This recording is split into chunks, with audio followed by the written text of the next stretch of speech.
Now, for more on the Zika virus and its potential implications, we are joined on the line by Dr. Derek Gatherer, lecturer in the Division of Biomedical and Life Sciences at Lancaster University in the United Kingdom. Doctor, thank you for joining us. My pleasure. So the pictures we've been seeing out of Brazil in recent weeks of the babies born with small heads and brain damage have been so sad and distressing to see and have worried, naturally, a lot of people. Can you tell us, in layman's terms, how the Zika virus actually affects mothers and their unborn children? First of all, we don't really know for sure that there is a connection between Zika virus and the outbreak of microcephaly in Brazil. However, the fact that they've occurred in the same place at the same time would suggest strongly that there is a link. Assuming there is one, we again don't really know how the virus is causing this syndrome. What probably happens is that the virus crosses the placenta into the fetus and then goes to the cells that are going to develop into the brain, enters those cells and stops those cells from developing properly. So still a lot of mystery surrounding this virus, and research is ongoing, of course. It's thought around 1.5 million people have been infected by it in Brazil and other parts of South America, and we've begun now to hear about more and more cases popping up in the US and even Europe. But should we be worried about this outbreak arriving in East Asia anytime soon?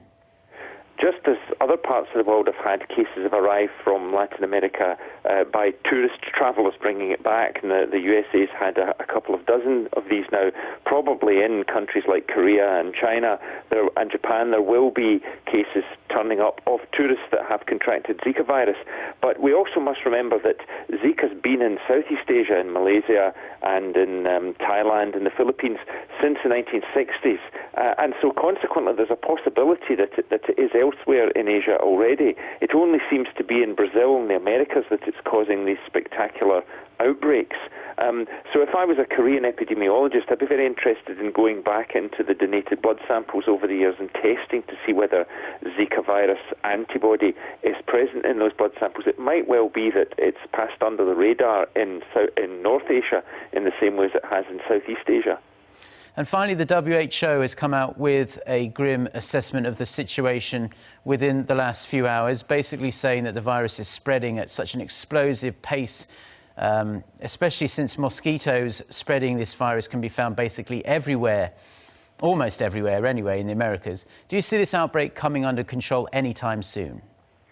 It's difficult to control something like this because we don't have a vaccine and we don't have any drug treatment that would work, and we're really relying on preventative measures like people using insect repellent and fumigating very aggressively, as we've seen in Brazil, and just simple things like people covering up areas that might be bitten by these mosquitoes. They're daytime biters, so it's very difficult to avoid getting bitten at all. So wherever there are mosquitoes of the genus Aedes, the type that are capable of spreading it, then there is the likelihood that the disease will spread.